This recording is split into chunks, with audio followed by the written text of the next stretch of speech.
విశాఖపట్నంలో కూడా మేము ఒక భారీ సభని నిర్వహించుకోవడం జరిగింది. సో ఈ రకంగా తీసుకుంటాం. అయితే తెలంగాణలో నివాసం ఉంటున్నటువంటి ముఖ్యమంత్రి గౌరవ చంద్రబాబు నాయుడు గారు అయితేనేమి, లేకపోతే ఉప ముఖ్యమంత్రి పవన్ కళ్యాణ్ గారు అయితేనే వారి ఇంటికి వెళ్ళడము, పరామర్శించడం అనేసి అంటే ఇక్కడ ప్రధానంగా రెండు కారణాలని మేమైతే చెప్తాం. కేవలం ఇది వ్యక్తిగతమైనటువంటి అంశమే అని చెప్తాం.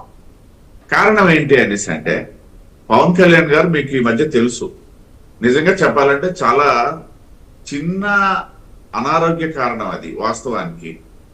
కానీ అది చాలా తీవ్రమైనటువంటి అనారోగ్యంగా వచ్చి వాళ్ళ దాదాపు 2-3 నెలలుగా వారు పడుతున్నటువంటి ఇబ్బంది ఇప్పుడిప్పుడే కోలుకుంటున్నటువంటి తరుణం.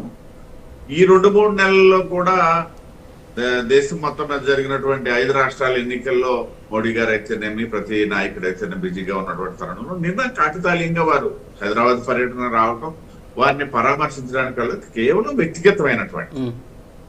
అదేవిధంగా చంద్రబాబు నాయుడు గారు కూడా అదే సమయానికి హైదరాబాద్ లో ఉన్నారు కాబట్టి వారి ఇంటికి వెళ్ళడం అనేది కూడా, ఇక్కడ ఒక ఇంటికి వెళ్ళడం అది ప్రోటోకాల్ అంటే పక్కన పెట్టారా, లేకపోతే సెక్యూరిటీ అంశం మళ్ళా వేర్లేండి. ఇట్లాంటివన్నీ కాకుండా నేను ఉదాహరణ చెప్తాను. భారతీయ జనతా పార్టీ ఏ కార్యకర్త అయినా సరే మా భాషలో చెప్పాలి, మా పార్టీ తాలూకా విధి విధానాలు చెప్పాలంటే మేము గృహ సంపర్కానికి ఎక్కువగా ప్రాధాన్యత ఇచ్చే పార్టీ భారతీయ జనతా పార్టీ. అంటే వ్యక్తిగత సంబంధాలు, కుటుంబ పార్టీ కాదు కానీ పార్టీ అంతా ఒక కుటుంబంగా వెళ్ళడం అనేది ఇవాళ ఉన్నటువంటి ఆలోచన కాదు, ఇవాళ ఉన్నటువంటి పద్ధతి కాదు. ఇప్పుడు జనసంఘ రూపాన ఉండేటప్పుడు కూడా ఈ కుటుంబ సంపర్కం అనేది మాకు ఒక ప్రత్యేకమైనటువంటి అంశం. ఒక ముఖ్యమైనటువంటి నాయకుడు, పై స్థాయిలో ఉన్నటువంటి నాయకుడు, వాళ్ళు ప్రధానమంత్రి గారు అవ్వచ్చు, లేకపోతే ఇప్పుడు మన రాష్ట్రానికి సంబంధించినటువంటి మా రాష్ట్ర అధ్యక్షుడు పివన్ మాధవ్ గారు ఉన్నారు. మీరు గమనించినట్లయితే వారు ఏ పర్యటనలో కూడా